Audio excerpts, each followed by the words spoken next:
नमस्कार, मी प्रज्ञा. नेतालय पॉवरफुल या कार्यक्रमात आपलं स्वागत. लोकसभा निवडणुकांनिमित्त विविध नेत्यांची चर्चेत असलेली भाषणं आम्ही तुम्हाला या कार्यक्रमातून दाखवतोय. पाहूयात.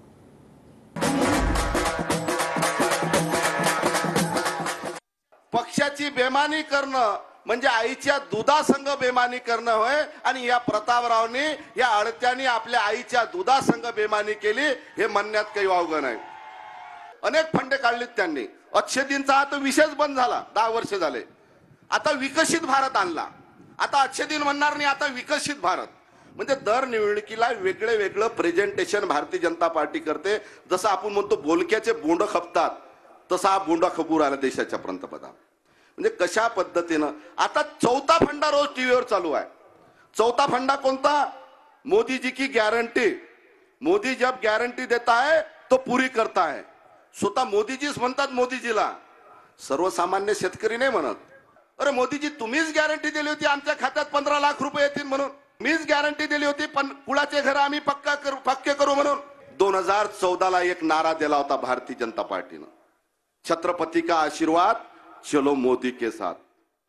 आज 8 वर्ष झाले देशाच्या पंतप्रधानांनी आपल्या राज्याच्या पुतळ्याचं भूमिपूजन करून 8 वर्ष झाले. पण आज रोजी सुद्धा छत्रपती शिवाजी महाराजाच्या पुतळ्याची ईट सुद्धा रचले गेले नाही. 2014ला स्फूर्ती इराणीनं सिलेंडरवर बसू आंदोलन केलं होतं. त्यावेळेस 350 रुपये सिलेंडरचे भाव होते. आज झाले 1200 रुपये. 200 रुपये भाऊबीजच्या दिवशी कमी केले. मोदीजी कसे बोलतात पा, त्याची बोलायची पद्धत पा कशी असते. मोदीजी का बहन को भाऊबीज का तोफा. चला, असा भाऊ तर पुऱ्या हिंदुस्थानात पाहिला नशीन. बहिणीला 800 लुटलं आणि 200 रुपयाचा भाऊबीजचा तोफा देऊ राहिला. भारतीय जनता पार्टी विकासाच्या नावावर मतदान मागणार नाही. भारतीय जनता पार्टी शेतकऱ्याच्या बाबतीत ब्रश शब्द सुद्धा काढायला तयार नाही. भारतीय जनता पार्टी मतदान मागेल तर जातीच्या नावावर आणि धर्माच्या नावावर आणि प्रभू रामचंद्राच्या नावावर मतदान मागेल.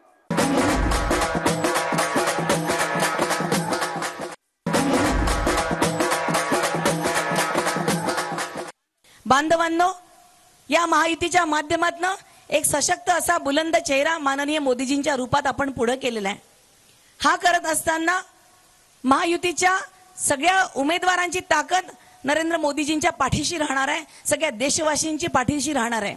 परंतु आज विरोधकांकडे एकही कुठलाही चेहरा आज पंतप्रधान पदाचा दावेदार म्हणून दिसतोय का? कुणालाही दिसत नाही. दिसलाच एखादा चेहरा तर त्याच्या चेहऱ्याच्या डोक्यामध्ये जी बुद्धी आहे ती बुद्धी दिसते का? असलीच बुद्धी तर त्या बुद्धीमध्ये विचार आहे का? असलाच विचार तर त्या विचारांमध्ये आमचा देश आहे का? असलाच देश तर त्याच्यामध्ये आमच्या देशाचा देशाभिमान आहे का? आमच्या राष्ट्राची संस्कृती आहे का? आमच्या राष्ट्राच्या परंपरा आहे का? आमच्या देशाचा इतिहास आहे का? हे आम्ही सगळ्यांनी तपासलं पाहिजे. कारण मित्रांनो, ही निवडणूक गावकी भावकीची निवडणूक नाही आहे. मी सगळ्यांना हात जोडून विनंती करते, आपल्या छोट्या छोट्या निवडणुकांमध्ये, आपण स्थानिक निवडणुकांमध्ये थोड्याशा चुका कमी जास्त इकडे तिकडे झालं तर चालून जातं. ते निस्सरण्यासाठी स्थानिक सगळे राजकीय नेते, स्थानिक पदाधिकारी सगळं सांभाळून घेतात. परंतु ही देशाच्या लोकसभेची निवडणूक आहे, ज्या देशाच्या संसदेमध्ये या देशाच्या भविष्याचे, देशाच्या सर्व नीतिमत्तेचे धोरण ठरत असतात, त्या संसदेच्या अतिशय उच्च सभागृहाची ही निवडणूक आहे. का करायचं अबकी बार 400 पार? का पंतप्रधान मोदी साहेब पाहिजे?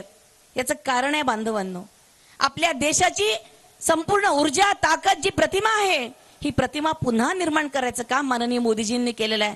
आज जगाच्या पातळीवर आपण बघितलं तर ही पुन्हा आमची ताकद जगाला दाखवून देण्याचं काम मोदी साहेबांनी केलं.